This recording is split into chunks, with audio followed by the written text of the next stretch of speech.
In this video, I want to talk about some of the common mistakes people make when they're writing their personal essays.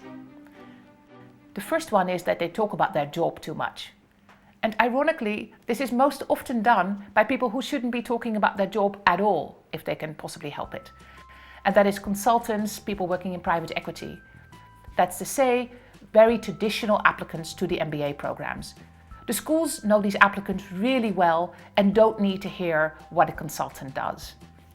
On top of that, you will already talk about your job in the application form, it will be on your resume, and your recommenders will talk about it as well.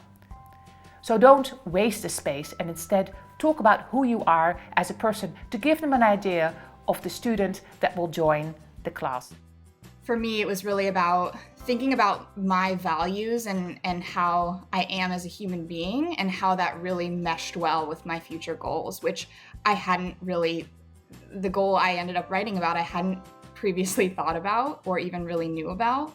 But Menlo Coaching and David were able to help me realize the opportunities out there. The second mistake is to take this essay as an exercise in creative writing. A very closely related mistake is thinking that you need to impress the reader, which we call writing for effect. I also want to give you some examples to show that really this may not be the most attractive way to open your essay. Here's example number 1. Every morning I wake up with 2 goals in mind. First, I want to learn just one thing that I didn't know the day before. Whether it's the economic implications of the Affordable Care Act or what the state bird of Zimbabwe is, I have a thirst for information, important or trivial. Second, I try to make at least one person smile from something interesting, witty or entertaining that I say. If I am the originator of that person's smile, I know that I've made an impact, however big or small, on her. Let me also share the ending with you. Academic distinction, check. Exceptional GMAT score, check. By the way, the GMAT score was below average. Noteworthy extracurriculars, check. Outstanding recommendations, check. Impressive resume, check.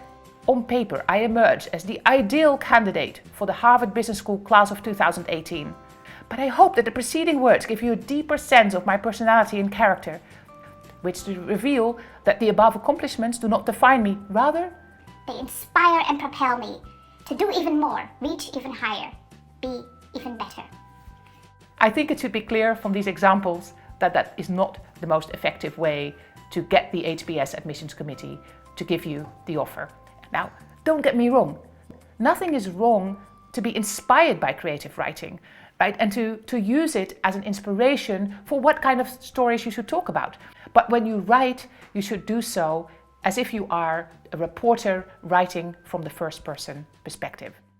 As a journalist, I was trained to really be very colorful with your writing and really tell a story. And I think more so Alice taught me, no, you just need to be able to write facts and be able to really crisply and concisely be able to tell that story is really what an admissions officer is going to be looking for when they review your essay. And so I think that was really helpful. I think that a lot of the analogies and a lot of the, different things like that I wanted to use, Alice was like, no, that's not the play. Just, be very simple in your writing. I think that helped as well. The last mistake is not being honest. And there are 2 ways in which this is relevant. First of all, it's not being open about failure.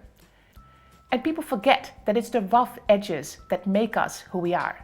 Right? If you look at these Hollywood plastic surgery ads, people have beautiful teeth and their skin is smooth and they don't have bags under their eyes. But they all look the same. You can't really tell one person from another.